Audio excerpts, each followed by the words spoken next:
जब भी आप ब्रज में भ्रमण करने के लिए आओगे तो कान्हा जी की लीलाओं का ही आनंद लोगे, क्योंकि कान्हा की लीलाएं तो अनंत हैं। कहते हैं ना, हरि रूप अनंत हरि कथा अनंता।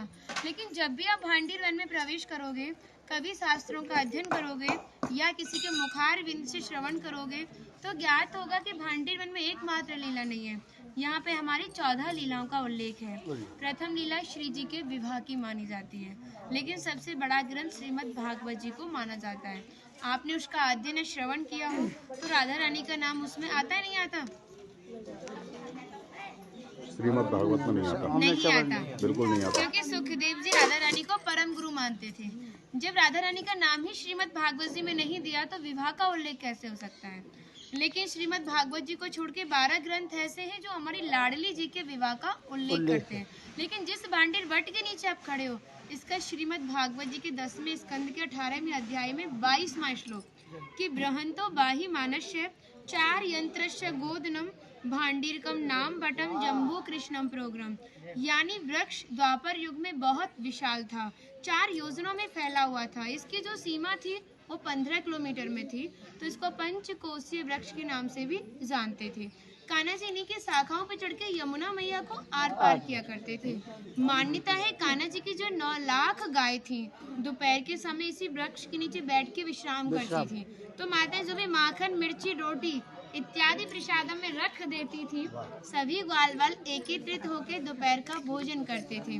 और भांडीर वन में सबसे बड़ा विशेष फल इसी प्रसादी का बताया गया है, क्योंकि आप कभी किसी विवाह में जाते हैं तो बिना अन्न प्रसादी के नहीं आते। आप तो लाडली जी के विवाह स्थल ही आए हो।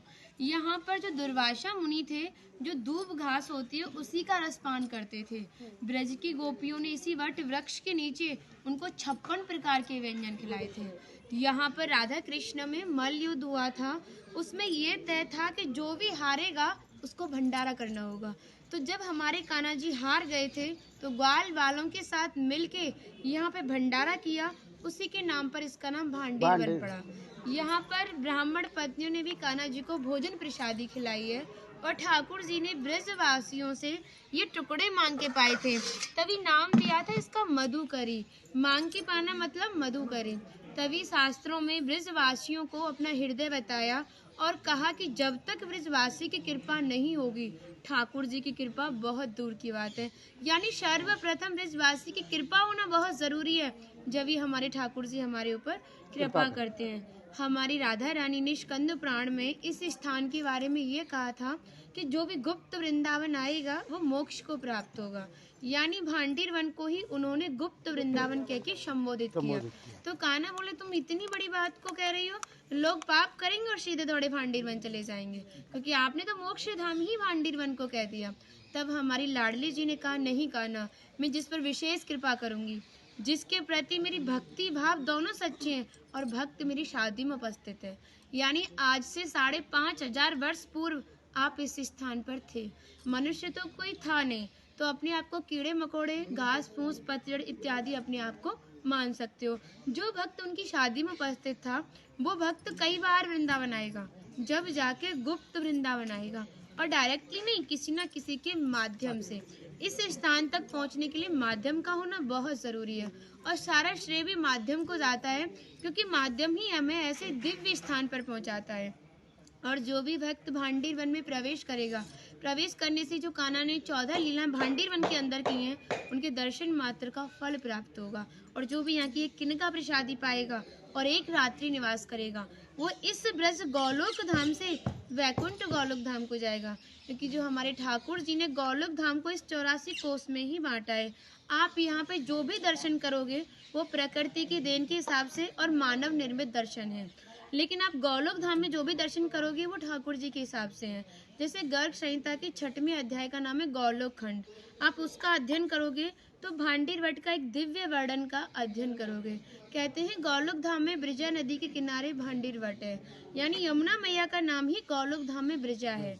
तो यहाँ पर भी आप एक भांडीर वट के दर्शन कर रहे हो। कहते हैं लोकनाथ प्रभु जी ने कहा है कि अगर भक्त इस भांडीर वट का दर्शन कर ले, दर्शन मात्र से, स्पर्श की तो बात बहुत दूर की बात है, दर्शन मात्र से ही उसे दोबारा गर्भ में जाना नहीं पड़ता। यानी भक्त 84 लाख योनियों से मुक्त होकर मोक्ष को प्राप्त करता है। बोलो राधे राधे। राधे राधे। इनका माता जी का नाम है इंदुलेखा, जो भगवान की राधा रानी की 8 सखियां थी उनमें से एक है ना। और मन नहीं कर रहा कितनी तारीफ करे, वो है नहीं इसलिए बोल नहीं रही, कृपा कारण स्टार्ट कर दिया। हम सब केवल बाजरे की रोटी खिला रही हो, तुम सच में राधा रानी हो। और ऐसा आशीर्वाद दो हम सबको, सच में ऐसा आशीर्वाद दो कि हमारी मैया भी, हमारी सब माताएं भी थोड़ा थोड़ा जिनसे ये मिलें। देखिए भक्ति का स्तर है, एक इतना बड़ा एक इतना है, तो इनको जो इनसे छोटी भक्ति में ने, ये भी उनको कुछ ऐसी बातें बता के भगवान की ओर आकर्षित करें। सबको ऐसा आशीर्वाद दो। आप ब्रजवासी हो इसलिए सक्षम हो, दे सकती हो। बढ़े और ब्रज में वास मिले।